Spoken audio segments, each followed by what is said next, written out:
सुनो, एक गिलास पानी देना। क्या? एक गिलास पानी ले आओ। ना तो मैं आपकी नौकरानी हूँ और ना ही आपका छोटा भाई जो आपका हुक्म सुनते ही दौड़कर आपके लिए गिलास पानी ले आऊं। मेरे बाप के घर में मेरे एक इशारे पर 10 नौकर हाथ बांधे खड़े रहते थे। ये मत भूलिए कि मैं एक अमीर बाप की इकलौती बेटी हूँ।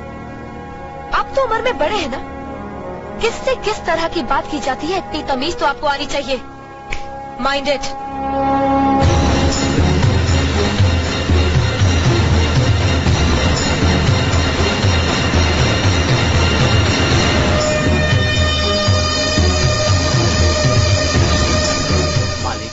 छोटी बहू की बात का बुरा मत मानना, नादान है, बच्ची है। गलती हमारी है मुनीम जी, हमने ऐसी लड़की को काम करने को कहा जिसे काम करने की आदत ही नहीं है। बड़े भैया पानी। नकुल वो ट्रैक्टर रिपेयर करवा लिया ना? जी करवा दिया।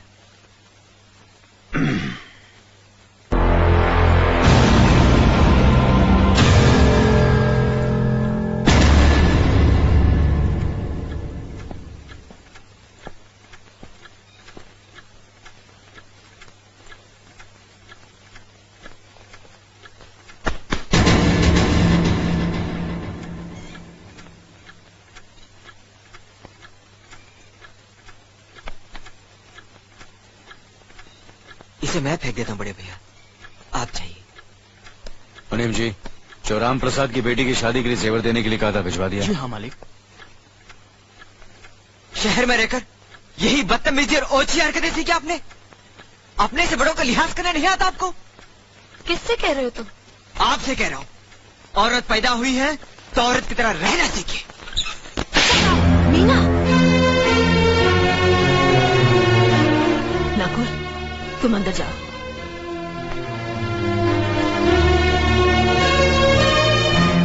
पागल हो गई हो तुम? औरत होकर एक मर्द पर हाथ उठाती हो? इतनी ऊंची घराने की बहू होकर ऐसी नीच हरकत, शर्म नहीं आई तुम्हें? कौन सा ऊंचा घराना? ये जहाँ सिर्फ एक आदमी राजा है और बाकी सब उसके गुलाम। मीना चिल्लाइए मत, आप मेरी सास नहीं है। जिस तरह आप इस घर की बहू है वैसे मैं भी हूँ। बहू हो तो बहू की मर्यादा में रहो। मर्यादा की रस्सी में तो आप जैसी जाहिल और गवार औरतें बनती हैं। मुझ जैसी पढ़ी लिखी मॉडर्न जमाने की लड़की नहीं। Excuse me, I am not an illiterate. I am a graduate from the University of Allahabad. I am aware of the modernization of women, but I have not forgotten my culture, my customs, my traditions and my values. And most of all, I never ever forget that I am an Indian woman. Modern जमाने की औरत भी औरत ही होती है। उसे भी मर्द ही ब्याह कर ले जाता है, मर्द को ब्याह कर वो नहीं ले जाती। जमाने ख्याल और लिबास बदल देते हैं, औरत के शरीर की बनावट नहीं। लोग तुम्हारे ख्याल की लड़कियों को लज्जत का सामान भले ही समझते हो, इज्जत के काबिल कोई नहीं समझता। इज्जत आज भी उन्हीं औरतों की होती है जिनकी आंखों में हया हो, लाज हो, शर्म हो। हम नहीं कहते कि तुम बंदिशों में रहो, लेकिन अपने दायरे की सीमा को मत भूलो। लड़की जब अपने माँ बाप के घर होती है तब उसके कांधों पर अपने ही घर की इज्जत का बोझ होता है, लेकिन जब वो बहू बनकर ससुराल जाती है तब उसके कांधों पर एक नहीं 2 परिवारों की इज्जत का बोझ होता है। आज जिस तरह तुमने नकुल को तमाचा मारा, अगर उसी तरह उसका भी हाथ उठ जाता तो तुम्हारी क्या इज्जत रह जाती? कभी सोचा तुमने? क्या बात है मीना?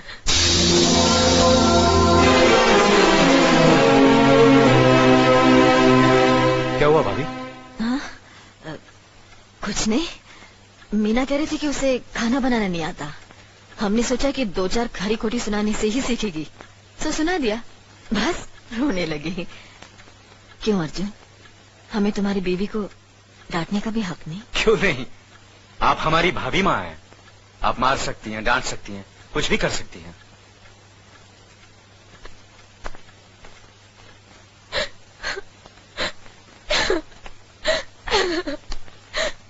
मैंने भूल की जो मैं इन लोगों के बीच आ गई।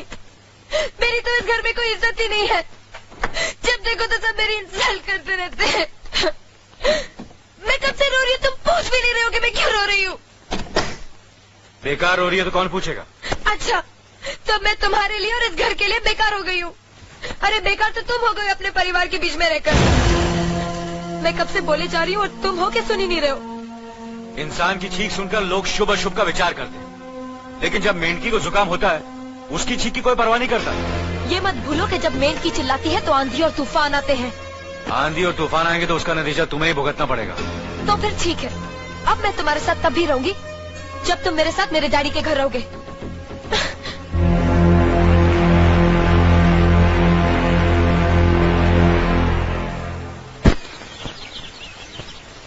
हमारी मीना बहुत प्यारी बच्ची है, लेकिन उसमें अभी भी बचपना है। हमारे तौर तरीकों को नहीं जानते है ना, लेकिन आहिस्ता आहिस्ता हम उसे सब सिखा देंगे।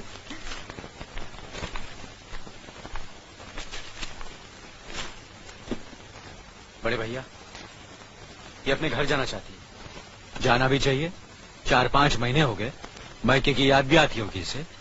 और अर्जुन, तुम्हारे ससुर जी तुम्हें कई बार बुला चुके हैं, तुम भी कुछ दिनों के लिए हो आओ, तुम्हारा मन भी बहल जाएगा। अगर ये वापस लौटने के लिए जा रही होती तो मैं जरूर जाता, मगर ये तो हमेशा के लिए इस घर से जा रही है। कैसी बातें कर रहे हो? अगर तुम दोनों के ख्यालात एक दूसरे से नहीं मिलते तो इस मामले को घर की 4 दीवारी में बैठकर आपस में सुलझा लेना चाहिए। बहू शहर की पढ़ी लिखी लड़की है, उसे गांव के रीति रिवाज के बारे में क्या मालूम। ये तो तुम्हारा फर्ज बनता अर्जुन कि तुम उसे हमारे तौर तरीके सिखाओ। सिखाने से कोई फायदा नहीं बड़े भैया, ये खुद को इस माहौल में डालना ही नहीं चाहती, इसलिए भेज रहा हूं। अच्छा, तो तुमने फैसला भी कर डाला? बड़े भैया, बात यह है कि मैंने मीना को, तुम बहुत समझदार भी हो गए हो ना, तो फिर तुम्हें इतना तो समझ लेना चाहिए, अगर बहू अपने आप को बदल नहीं पा रही है तो तुम बहू के मुताबिक बदल जाओ। आखिर वो तुम्हारी पत्नी है, उसका साथ देना तुम्हारा धर्म है। तुम्हारे भरोसे ही तो उसने अपनी सारी जिंदगी सौंप दी तुम्हें। अर्जुन, मेरे दर्द पर तुम तड़प उठोगे, तुम्हें तकलीफ होगी तो मैं रो दूंगा, क्योंकि हम दोनों एक ही मां की संतान हैं, खून का रिश्ता है हमारा। मगर पत्नी का नाता उससे कहीं ज्यादा गहरा होता है, क्योंकि वो पराये घर से आकर अपनों से कहीं ज्यादा अपनी हो जाती है, परछाई बन जाती है हमारी। पति शरीर है तो पत्नी उसकी आत्मा है। पत्नी ही पति के जीवन को सही अर्थ देती है, उसे कामयाब बनाती। पत्नी के बगैर पति बेजान और बेमाने हो जाते हैं। अगर आज तुम अपनी पत्नी को हमेशा के लिए उसके मैके छोड़ाओगे तो यह गांव, यह समाज क्या कहेगा हमारे बारे में? जरा सोचो अर्जुन, न्याय के सिंहासन पर बैठकर जो लोगों के अच्छे बुरे का फैसला करता है, अगर उसी के घर में नाइंसाफी होगी तो लोग हंसेंगे हम पर, किसी को मुंह दिखाने के काबिल नहीं रहेंगे हम। बड़े भैया, मुझसे भूल हो गई, मुझे माफ कर दीजिए। मुनीम जी। जी मालिक। जायदाद के दस्तावेज लाइए। जी अभी लाया। बहू, पति ही पत्नी की असली शक्ति होती है।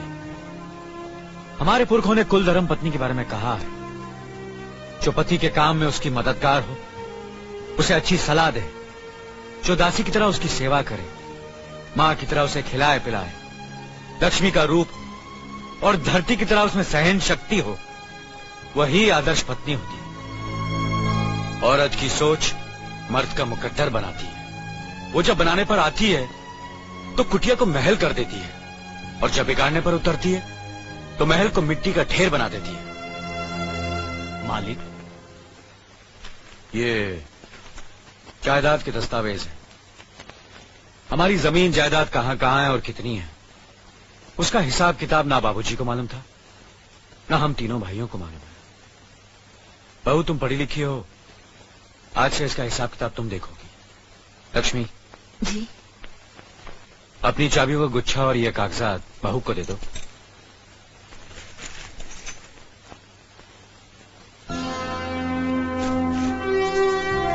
आज से तुम इस घर की मालकिन हो। तुम जहां कहोगी, जिस कागज पर कहोगी, हम तीनों भाई चुपचाप आंख बंद करके दस्तखत कर देंगे। जैसा कहोगी वैसा ही करेंगे। बस एक ही विनती है बहू, हम तीनों भाइयों को अलग करने का ख्याल अपने मन में कभी आने मत देना।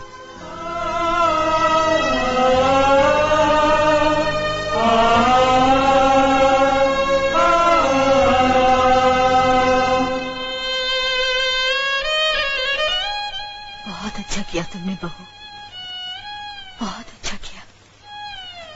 इनकी आंखों में आंसू देखने की हमने सपने में भी उम्मीद नहीं की थी, लेकिन तुमने हमें दिखा दिया। बहुत अच्छा किया तुमने, बहुत अच्छा किया।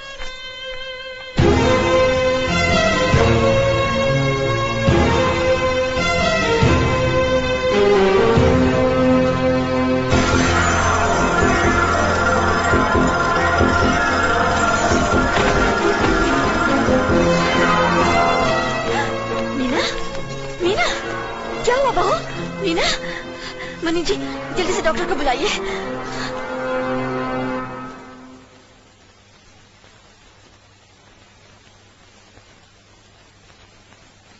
घबराने की कोई बात नहीं, ये माँ बनने वाली है।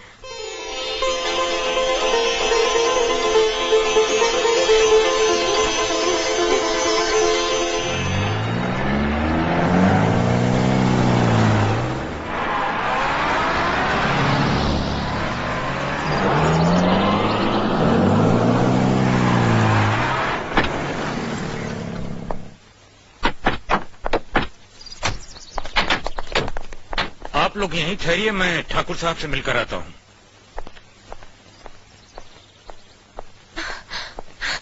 डैडी, डैडी, कैसी हो बेटी? व्हाट अ प्लेजेंट सरप्राइज, आने की खबर भी नहीं की।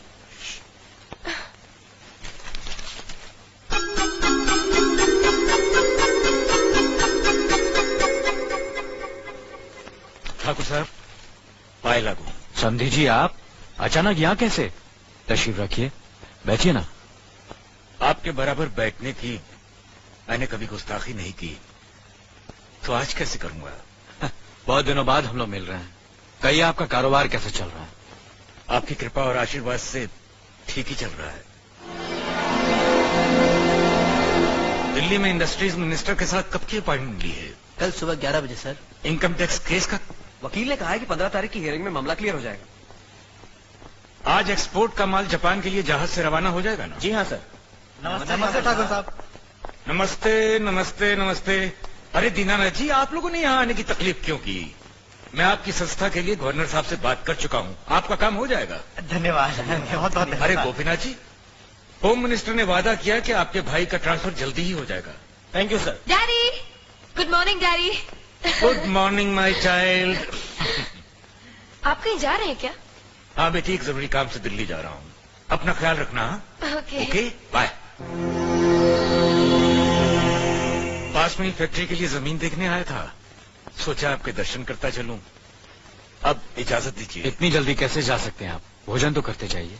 माफ कीजिए, आप तो जानते ही हैं, बाप बेटी के घर का खाना तो क्या, पानी भी नहीं पी सकता। शहर में रहकर भी अभी भी आप इन बातों को मानते हैं? शहर में रहूं या गांव में, मैं अपनी परंपरा और संस्कार कैसे भूल सकता हूं? आखिर मैंने इसी मिट्टी में जन्म लिया है। अच्छा, चलता हूं। अजी, कम से कम बेटी से मिलकर उसकी कुशलता तो पूछ लीजिए। ये क्या कह रहे हैं आप? मैं इतना ऊंचा नहीं हूं कि अपनी बेटी की कुशलता पूछकर आपका अपमान करूं। ठाकुर साहब, ये तो मेरी बेटी का सौभाग्य है कि वो इस मंदिर जैसे पवित्र घर में बहू बनकर आई, और फिर आपकी छत्र छाया में तो वो कुशल हो गई। राम राम। राम राम। बेटे, जिस तरह तुम महके में चहकाती रही हो ना, वैसे ही अपनी ससुराल को भी महकाती रहना। जी।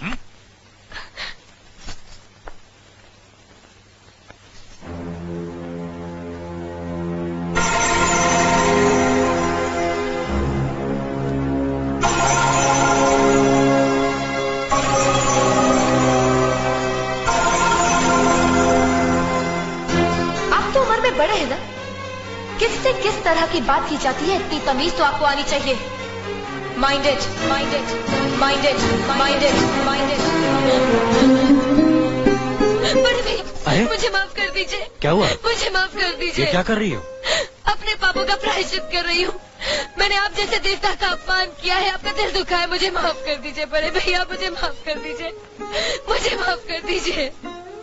लक्ष्मी, मुझे माफ कर दीजिए बड़े भैया, बड़े भैया मुझे माफ कर दीजिए, मुझ पर तरस खाकर मुझे माफ कर दीजिए। चलो बड़े भैया। तुम ऐसे नहीं बैठना चाहिए, मुझे माफ इससे बच्चे पर असर पड़ेगा बेटे। मैं आपकी भी दोषी हूँ दीदी। आपने जेठानी की जगह माँ बनकर मेरी गलतियों को बर्दाश्त किया और मैं अभागन आपकी बेटी न बन सकी। मुझे माफ कर दीजिए दीदी, मुझे माफ कर दीजिए। अब चुप भी हो जाओ। तो हमने कब तुम्हारी बात का बुरा माना? हाँ बदले, रोते नहीं, रोते नहीं।